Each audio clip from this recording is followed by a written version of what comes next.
From the Heritage Foundation, I'm Michelle Cordero, and this is Heritage Explains.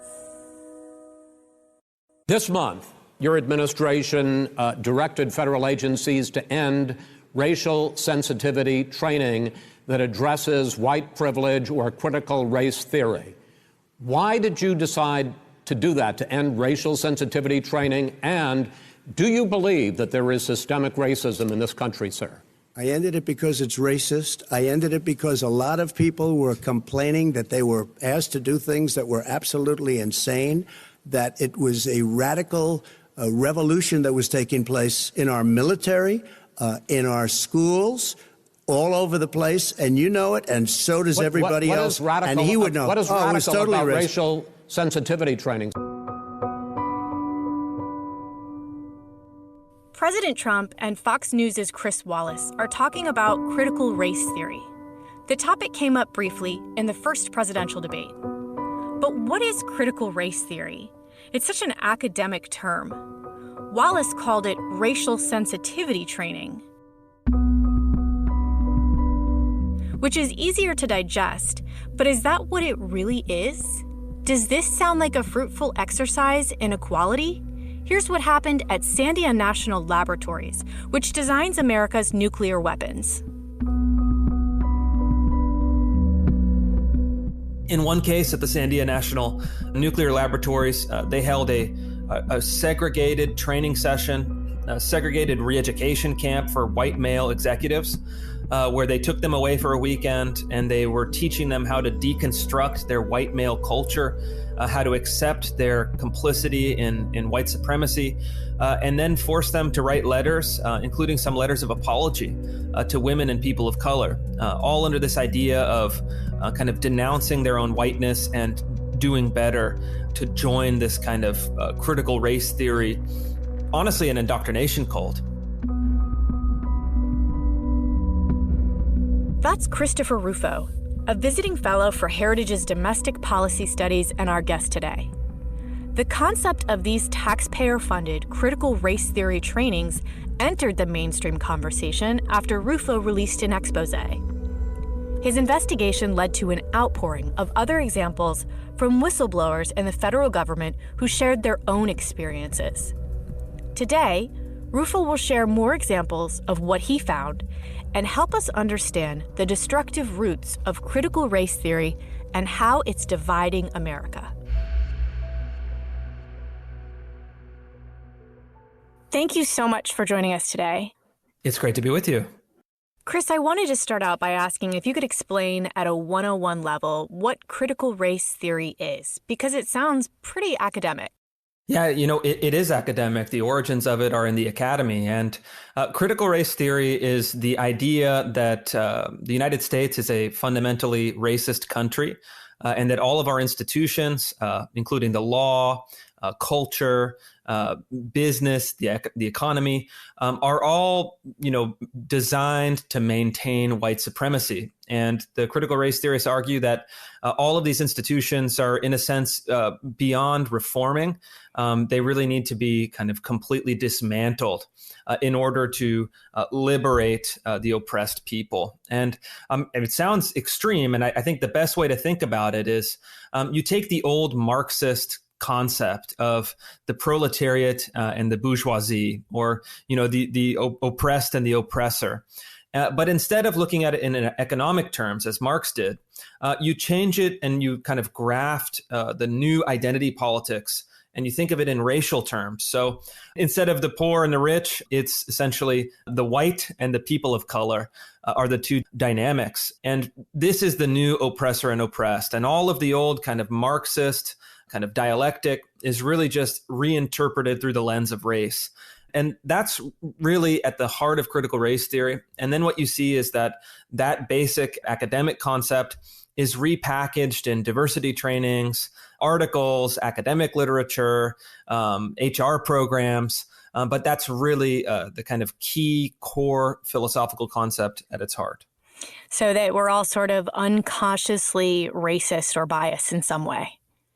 Yeah, well, even worse than that, according to the critical race theorists. According to the critical race theorists, these institutions were designed in many cases explicitly to uphold white supremacy.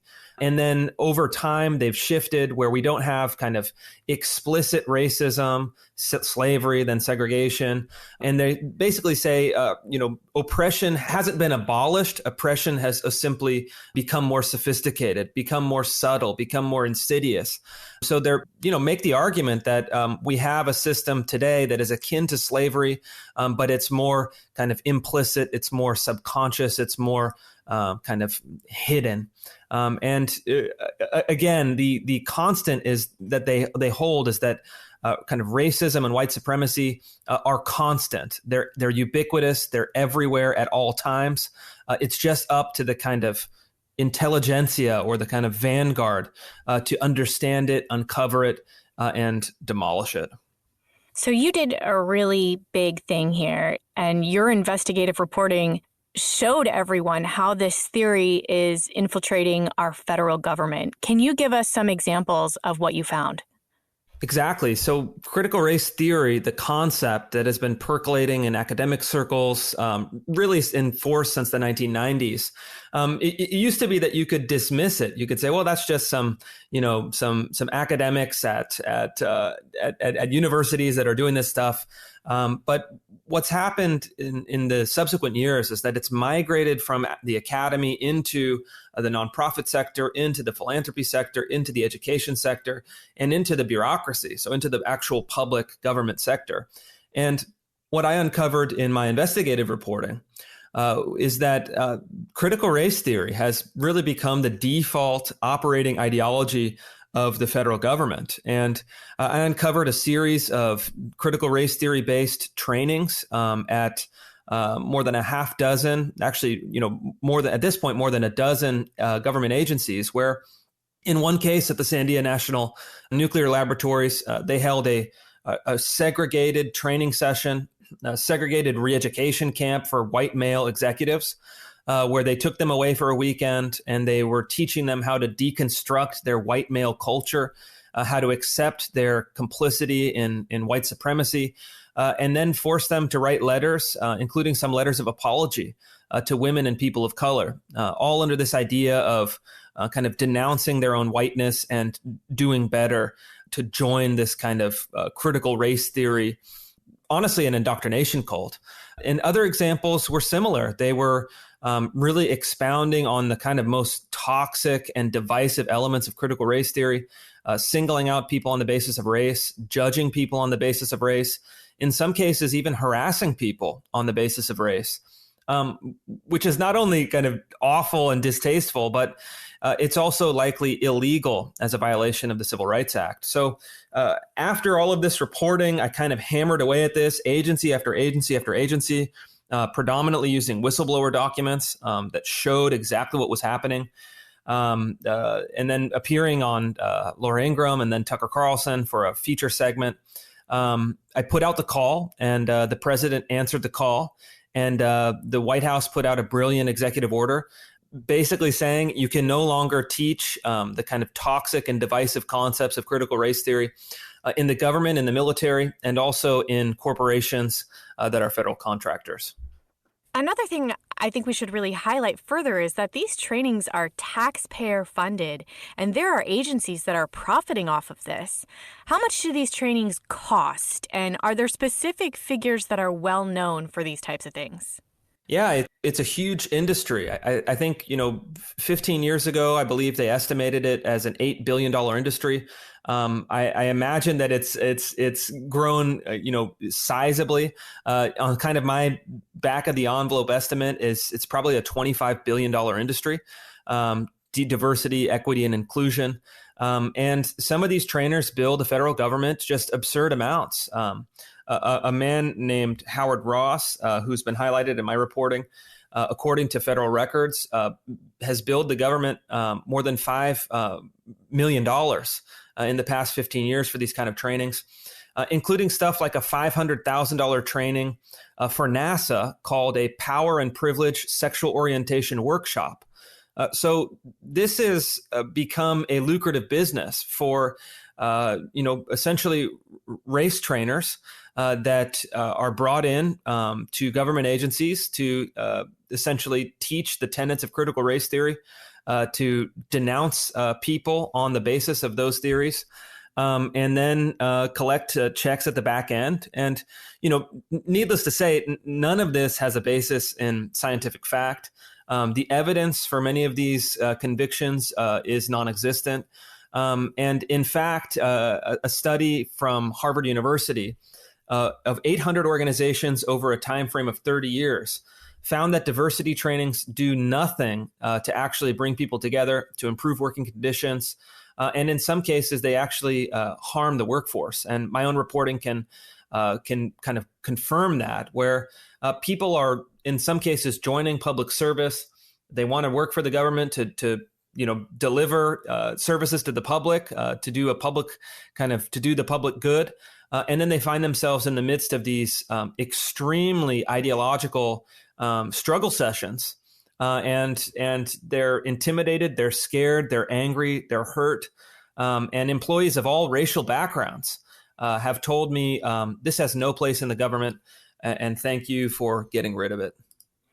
So can you speak a little bit on how critical race theory is infiltrating not just the federal government, but other institutions? As a mom, I know that things have popped up on my radar that I just can't believe.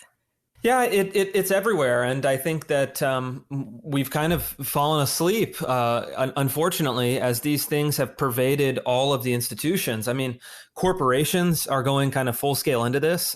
They're now kind of, the famous woke corporations or woke capital, where they're, highly profitable companies, predominantly in the major cities, that are now kind of really just falling all over themselves in order to kind of seek the approval of the progressive media and progressive philanthropic sector and the kind of progressive activists that really have a stranglehold on culture and power in the large cities. But I think even worse, you have this has really kind of gone viral within the education system. And I've seen both as a reporter firsthand, but also as an observer of other people's reporting, that public schools are now teaching students, as young as second and third grade, that whiteness is synonymous with evil, that the police systematically hunt down and murder Black men deliberately, and all these other kind of highly charged political kind of convictions that they're teaching as if they're kind of uncontested fact. And I think what we've found too, as with the pandemic, as parents are having a chance to observe what's happening in the classroom via Zoom or other teleconferencing software, they're realizing just how extreme some of the education has become. And I've seen it even in among friends and family, where you have children that are very young that are being essentially indoctrinated into a political ideology. And I'll share one funny experience. A friend of mine who actually grew up in Czechoslovakia during the Soviet times, she told me that the political indoctrination in schools in places like Seattle is actually worse than when she was growing up in the Soviet Union. And she said, because in the Soviet Union, we all knew secretly that this stuff was kind of BS. But the problem here is that they really believe it. And I think it's a wake-up call to parents that, they need to start getting activated, mobilized, and pushing back against this ideology that is being foisted upon their children. Oh boy, that's really scary. That's scary stuff right there. And you mentioned some of the corporations and the woke industry. People think of large corporations like the Googles and the Amazons, but it's smaller corporations too. I mean, I have friends and family who are concerned that their smaller organizations are going to force them to participate in something like this, and that they'll eventually be forced to, say their political leanings before they're hired for a job. Yeah, I mean, that's certainly, not out of the question. And and is probably happening in many places already. And I think it is really indicative of the kind of political environment that we find ourselves in. And I think that I have many friends that are kind of even moderate conservatives, kind of establishment, kind of simple, middle of the road, and they're terrified. They feel like they can't speak out. They feel like there'll be consequences at work, and this is a major problem, and this is something that we need to work on. I think there might be some legislative changes, but it's really a cultural change where you have essentially half the country has been effectively shut out of expressing their political opinions, and this is a major cultural problem, and I think it's going to require a much greater effort on our behalf to change, because ultimately it's not good for the country. You want to have kind of two robust, competing political philosophies, political ideologies that are really working to balance our system. And wherever you come down, I'm on the conservative side, of course. I think that you want to have an intelligent and viable and responsible opposition, because that actually improves life and improves governance for all of us. And we're rapidly losing that, and I think we need to really kind of shore up our system and try to change that dynamic. Christopher Rufo, thank you so much for your important work on this issue. And after the debate a few weeks ago when this came up, I really felt that there wasn't enough time for President Trump to really adequately explain what was going on. So we really appreciate you being able to join us and break that down. Yeah, of course. Yeah, I think that, the president did something quite stunning, quite amazing, and quite powerful. I think that it's really set a new course for what can be done on this issue. And I'm optimistic that, I'm now exploring a number of different avenues, both as an investigative reporter, but also working with lawyers and legal foundations to try to solidify some of these gains and try to protect people from toxic, divisive, and frankly hateful training sessions in workplaces all over the country.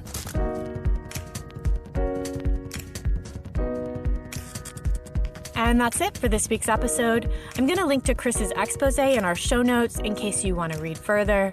And I also want to link to a recent virtual heritage event that Chris spoke on about how the left is failing to address homelessness and conservative solutions. Please share this podcast with your family and friends. You can find it on Apple Podcasts, Heritage Explain's Facebook page, and Heritage's YouTube page. We put our episodes everywhere because we want to make it easier for you to listen and share. Thank you again for listening, and we'll see you next week.